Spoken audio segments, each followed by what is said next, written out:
Well, don't you just hate it when there's a problem, an annoying niggling problem, and you can't get your damn test equipment to work properly? Well, I made this in, oh God, I've forgotten now. When I had my business, it was something I put together, and I never.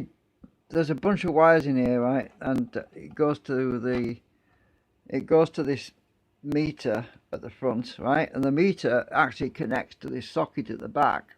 And the reason I did that was because I had a separate lead that would plug into this lead here, this socket at the back. There's a whole bunch of sockets. My back again. Right, so I've got all these sockets at the back. Now, the idea was that I would inject a signal into a piece of equipment. Then I would clip this lead on, this other lead would clip on to the equipment that I was testing, that it would have a potentiometer. And then when I was sending signals into the equipment, I would read the response on this meter to determine whether or not the equipment was actually passing the signal through. So this meter technically is not connected to anything other than the socket at the back. So just in case you wondered. But I am actually, because I don't do repairs anymore, well, I don't run a business anymore, I am actually considering just linking this directly to the signal generator output. So at some point I'm just going to put a little jumper across there with a resistor, say a 10 meg, because it's a few microamps it takes to trigger this. So that way, when I'm twiddling all my knobs and everything, I'll be able to see a reading on the meter. Now, what you might not understand, which you don't know about this signal generator, is it's got two signal generators in it, right? This signal generator down here is RF. It actually generates up to about, I think it's 2 or 3 megahertz or something. There's different coils. So there's actually two signal generators in one in this that I built. This one's the RF, and this one was a kit. It was a signal generator module kit. So this board here is the one that we're using for doing audio signal generation, because it produces sine, triangle, and square. Whereas the RF signal generator produces just sine. It just does sine wave only, because it was homemade, and it's just this board here which has a giant capacitor on it. I don't know if I can show you it. I'll try and get a light on it. But they're expensive, those capacitors nowadays. If I can get underneath here. Where's the camera? Oh, there you are. Right, if I can put this in. Oh, just a minute. It's not. Just a sec. I've got to get this in so you can. I've got to get these wires out of the way. Take all that wire that's doubled up. Right, there's a giant capacitor down there. Can you see that? They're expensive, those things are now. But when I adjust the RF, let me just turn this thing off a minute. Damn it. Hang on. I need to turn it off while I'm doing this. I don't know. Oops, my thing fell over. Just turn it off. When you adjust the RF,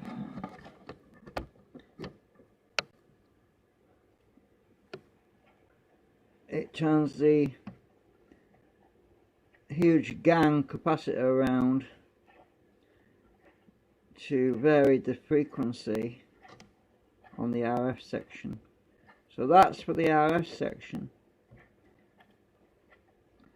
Oh, it's got some crap in it as well, but it still works great. Anyway, so that was the RF section for the frequency, and you can see all the coils. I made all them coils in the 90s, and there was an instruction book about how to do it, and it told how to wind them on wooden dowel. Because it's RF, you can't use inductors, so they're actually wound on wooden dowel. Right. I actually wrote down on them the frequency ranges. I can't even read that now. Yeah. So, and that's a voltage regulator that I made. So I might as well show you, because I don't think I ever showed this 18 volts up to 18 volts in. And that's an audio board at the back that produces, oh, it's gone upside down now. That produces audio, so you could actually listen to the signal. So when you're producing a signal generated output, there was an audio input on here, so you could actually feed the audio directly back in and listen to it. And there's another socket for a loudspeaker. Actually, I did have a loudspeaker in here at one point, but I think I took it out because, yeah, but you can plug in an extension speaker on it here. But I never use the audio board actually these days. I never used it was all homemade using op amps. There's actually, I've forgotten how many op amps there's in here. There's actually 3 op amps in here. Yeah. So, yeah, I can't remember why I did that. Why I used 3 op amps when I probably, mind you, it is allowed. I think one was for the main speaker output and the other one was a preamp or something. It was because I was messing with very weak signals. Anyway, I thought I'd show you that. I thought I'd show you the inside. And guess what? I'm doing this test again because it was crap before. Now it works great. I cleaned the pot. So look at this. Oh. Right, watch this now.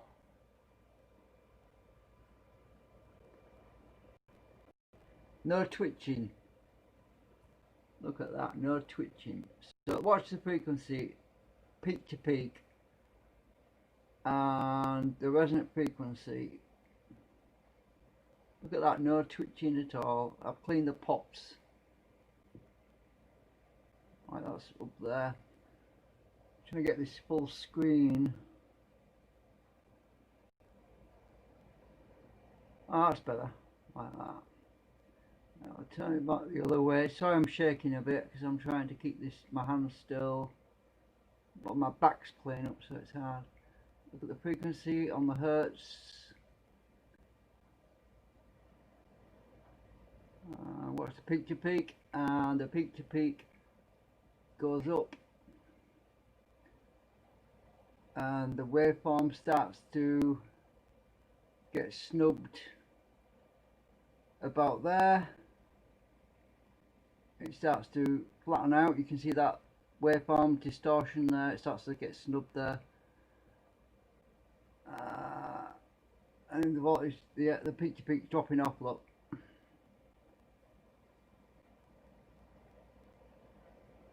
Yeah, you can see how it works pretty well now. Signal generator is working great. Signal generator is working fantastic actually now. There we go. Let's go to triangle. Oh, right. Let's go to the sine. Let's go to a triangle. We're on triangle waveform.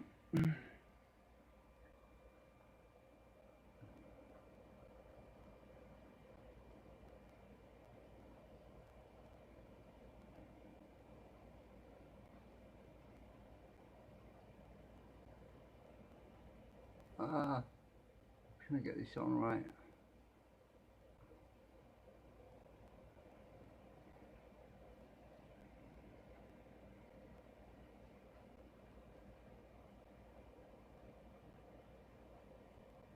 There we go.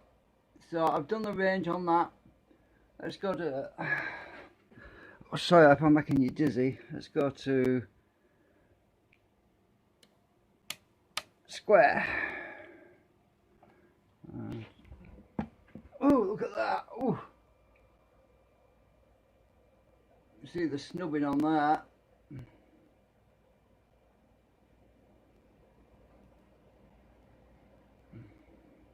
Go back the other way. It just snubs it out completely. Oh, actually, it's spiking because of the snub effect. I want to see the frequency at the minimum. There we go, we've got a frequency 274 hertz. Yeah, obviously we can't expect to get a sine wave with a square wave input, so yeah, but as we go up we probably will do. Sorry, I'm going to cut this video short because I can't do this. My back is killing me, but I thought I'd show you it working. That's the audio frequency generator. Now if I flick this switch over to the RF, right, the RF is well, camera's flipped over. There's a speaker. RF is over here on this side. Actually, I'll lift it up a bit so you can see it better. RF is that one. RF out. My lettering's coming off. Let's go to RF. So I'll unplug this end. I'm going to stick this in the RF section now. Right, we're in RF section now. And have I seen anything on the oscilloscope? Nope, absolutely bugger all. Let's go to low. Audio frequency just. Where's the gain for that? RF level is at this end. Oops, sorry, I'm shaking. That's the RF level. Turn that up to maximum. Ooh, look at that. Oh, I bet that pot's. Oh, that pot's dirty as well. I don't believe it. I'm going to clean that one as well. Well, I've got a part. That one's dicky. It's mucky. So we're in the RF section now. Let's go as low as we can go. These pots are all mucky. They all want cleaning.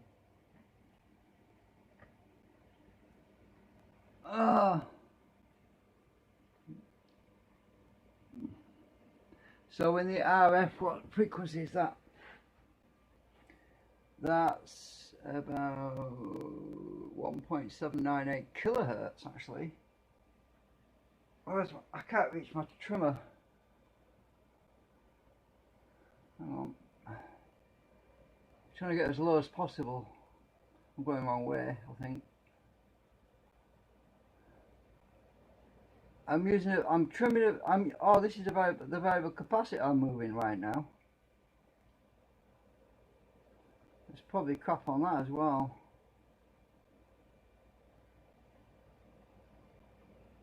Oh, what frequency is that?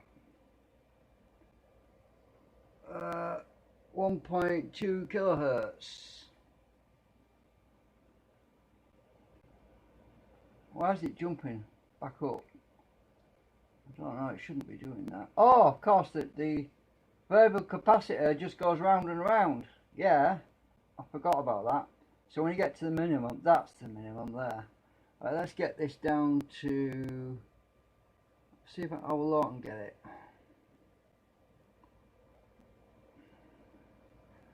Can't see what I'm doing. I want it to be as low as possible. Oops, that's in kilohertz again.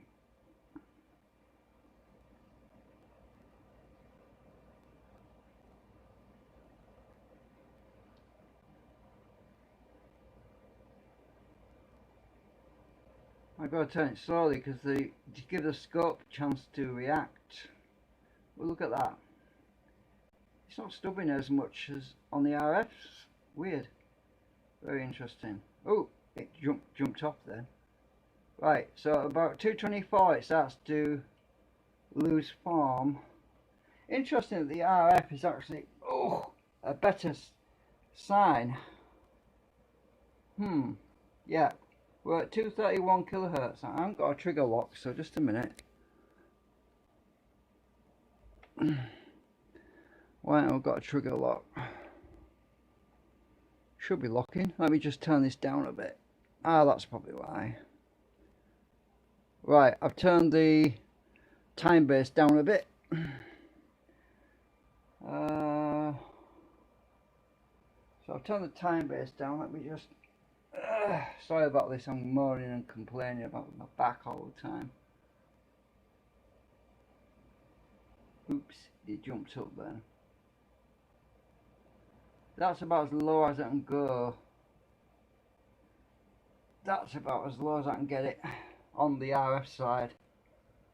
And it's not snubbing. Huh, that's weird. It's not snubbing. What's the voltage peak to peak? Peak to peak 29.2. So it's good to have two signal generators to compare them. Let's go up. I went too far then. It's actually very linear. The one I made myself is better than the RF one I made. It's flipping better than that flipping pre-kip one. I mean, it's a constant peak to peak, which I'm surprised about, which is weird. I don't know why that is. Why has it been snubbed on the audio? Unless it's, it might be the impedance. Yeah, the impedance on the RF side is completely different. So it's got a low impedance because it's driven by coils, inductors coils, instead of it's on this board. It's going through resistors and capacitors, and so we'll see a different reactance on that particular audio signal generator, whereas the RF inductor, it's got very low impedance because there's a capacitor gang thing on it. Anyway, that's strange. I've just knocked it off again. I'm looking over there again.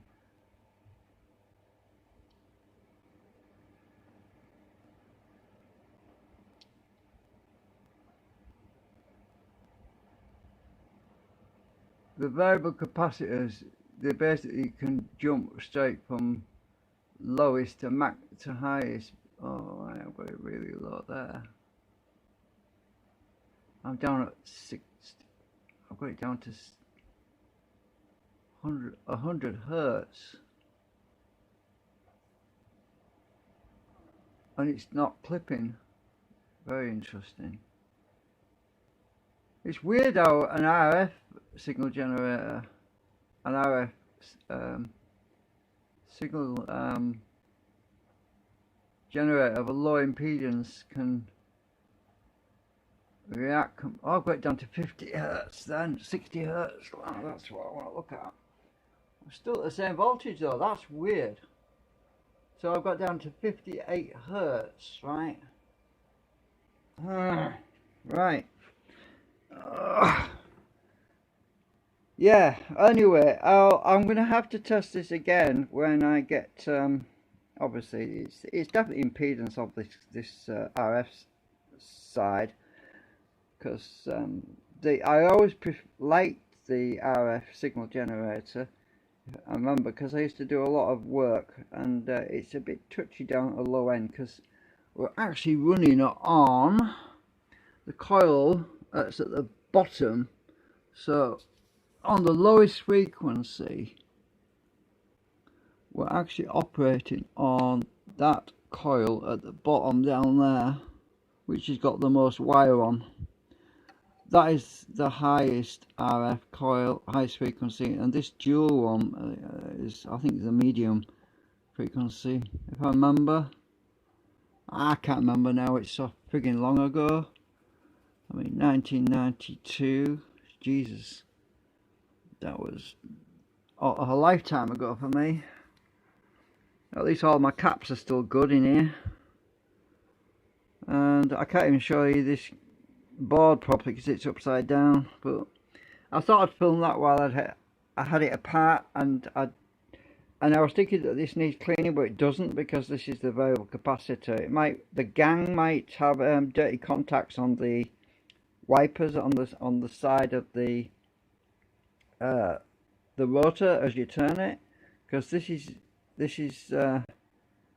actually, it's not geared. I don't think this is geared. No, it's direct drive on it. At some point I need to put a gear on there so it's fine tuning, so I can turn it several times and it turns it really slowly. That's what I was going to do, I think, and I've actually got I've just realised I could 3D print something now, couldn't I? A reducing gear or something to turn that gang slower, and multiple turns of this or something, I don't know. Maybe there is a gear on it. Oh, I can't remember now. I can't even see down there. Let's have a look. No, it's direct drive. Well, it's direct drive. I've just had my camera down. It is direct drive. If I can get it on. Yeah, you can see the back of the capacitor. Just down there. It is direct drive. Yeah, I could do with reducing gear on that. It's right at the bottom. It's hard to see it, but yeah, it's so long ago I've forgotten. Got my flipping old business company name, business name on there as well. It's no longer in existence. Packed up. Yeah, my old phone number doesn't work anymore. Anyway, yeah, right. So, what else was it I needed cleaning? Any other pots that we need? I think the other pots are okay actually. The rest of them are switches. Yeah. Anyway, yeah, that's very. It's definitely impedance. That's. Let me just adjust this. Where's the gain for this? Let me just adjust the gain. That might give me a bit. I had it up full, you see. I had the gain up max, so if I turn the gain down so it's going for a resistor, we should be able to get a better idea on the. This one's mucky. This one wants cleaning. It's twitchy. I'll show you what I mean. I'm turning it. Watch. It's jumping all down. That's the gain, and that one's cleaning as well. I've turned it back a bit, so let's adjust the frequency now. Let's see if it drops off.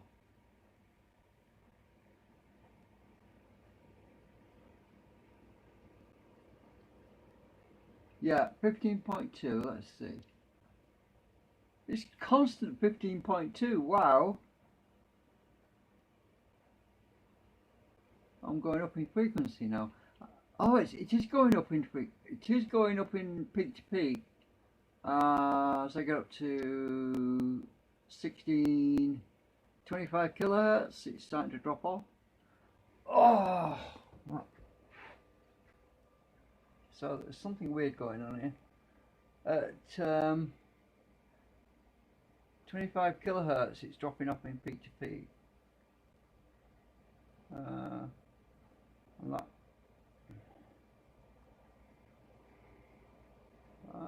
Right, 16 volts there. Oh, back down to the low side. I'm just going to leave it there. I'm going to flip the low, medium and high frequency ranges to see what the jumps are on it. Hang on. I want to go to medium. Oh yeah, a big drop there. 8 volts. Oh yeah, and bigger drop. The high frequency is completely snuffed out. Yeah, the peak to peak dropped to 1.6 volts. Completely snubbed. Yeah, it's good on low frequency. That's what matters. That's what matters. That's all that really matters. It's snubbed out. Every time I go up in from medium frequency to high frequency, as I go up in, it's snubbed more and more. So that's good. As I say, this inductive signal generators are the most reliable, really, because you have a much lower impedance than you have with semiconductor or chip. That's because you have an impedance of a few k, probably 1 to 2k or 3k or 10k, something like that. But the inductive ones can have a much lower impedance, you know, so they can actually drive more load.